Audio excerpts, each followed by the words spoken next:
So it's about me. Um, I repeat this every semester, but whenever I talk about my past and how I end up where I am at my career, it's exciting. And then I want to share that with you so that you can think about your career with your own experience, not because your parents want or other people want get the job in a certain way and then you decided to do that. Maybe that's one way of doing it, but many times connect with your heart, and then that's something I like to share as I am introducing myself to you. So I am former competitive runner. Um, the picture that on the background, that was a national championship many years ago, and one of those finishing to top three finishing up. One of them is me. It was an 800-meter national championship game that I finished first. So you can see who is the one look like me, all right? Yellow one is me. I was on national champion, national junior team, junior national team toward 1988 Seoul Olympic. Getting trained, got pulled it out of the classroom, and then I got trained in the morning, in the afternoon, and night, 3 times a day. And it was one of my winter training during in my high school. And during the winter conditioning, jumping over the hurdles to work on my agility and muscles, all that, I landed somewhat wrong way, and then I didn't feel okay on my back. And I told my coach, I don't feel okay. And he said, I was making excuse. So he pushed me to continue training, which I did. And that night I couldn't sleep because of a pain. So I called my mom. My mom came, picked me up, and went to the doctor. They said my back doesn't look good. And there was no sports medicine approach to athletics back then. It was all normal people. So from normal people's standpoint, all the athletes have a problem in their body. Every single joint has a problem, right? So when regular doctor looked at my back, it didn't look good, and he told my mom even to pull me out of the track team. I didn't want to. I remained, but I ended up being unable to recover from it. I struggled additional 2 years. Then I couldn't go back to full training. So national junior team coach disposed me. I actually used that term, disposed me, after all those training, and it pushed me back to the classroom. And then when I got back to the classroom, I was disappointed, of course, frustrated. I couldn't find my identity because my identity was an athlete. I had never been student athletes. So being in the classroom with very minimal academic skill, I didn't know what to do. I studied as hard as I was training myself as an athlete, runners, but I was getting C's and D's. And then I asked my smarty pants sisters, like, how do you study? And they say they read. So I read.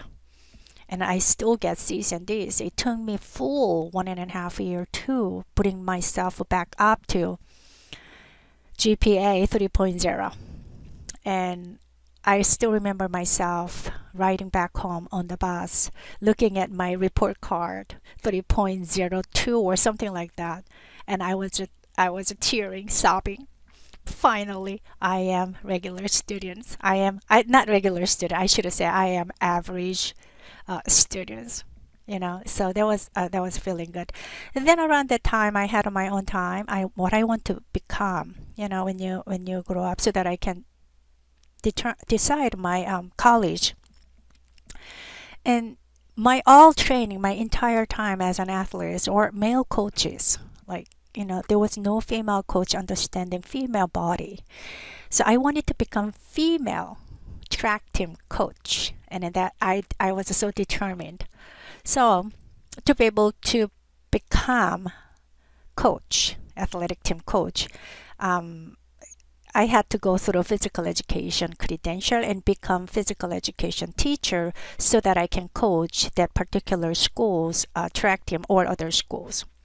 So I made Chungak University in Seoul, private university with really strong PE program, credential program.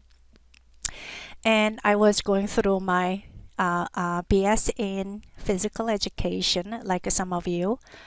Uh, and then in my junior year, yeah, it was my junior year, I took sports and exercise psychology class like you all. And when I was taking that class, sitting in there, and I got frozen because the topics the teacher were talking about in that class about stress and then about anxiety, motivation, confidence, and all of that. I was like sitting there thinking, nobody told me about those topics when I was an athlete. I thought I was abnormal if I get nervous. And I got so fascinated and hooked up right there. So I was chasing that Dr. Yu back then about like how can I learn more about this field, and he completely ignored me. I was a junior and he was mostly working with graduate students for his research. So I was chasing him, but he totally ignored me. So I took another class with him and then I aced again. And he gave me a little bit of attention and offered me 699 type of course in my senior year, helping him with his research. So I said, yes, I'll do it. And then that was the beginning of my next degree, which was master's in sports psychology and kinesiology.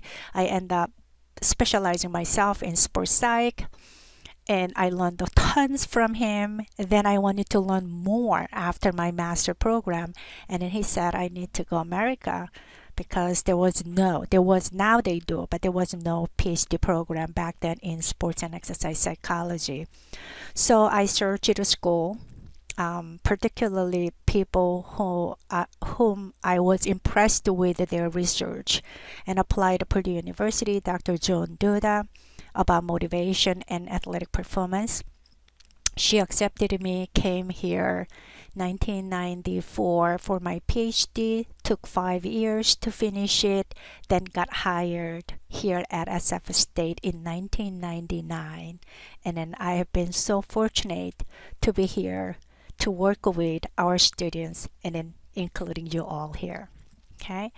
In terms of my research emphasis, I do research about stress, motivation, and coping strategies, not only with athletics anymore, athletics, but also with exercisers and youth sports participants. So that's normal my research participants and topic.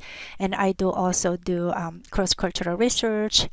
Haven't done recently, other than my graduate students' thesis project related to cross-cultural research, but I also emphasize in my research diversity and social justice aspect of it more recently. So that's my research kind of a parameter. In terms of a teaching, I have been teaching Kin 331 peak performance. I'm looking forward to teaching that again next semester. 404, of course, this class. 763 motivation and performance class. I share this class with Dr. Nicole Porter. I also teach Kin 710 research design and statistical analysis, which I also share with Dr. Nicole Porter. So we kind of switch it around our classes. And that's me. And you may have questions about me. You can email me, you can post that Q&A so that I can share more about me, how I found my career path. And I hope that what I shared becomes a little bit of lighting for you so that you can kind of think through your career path as well.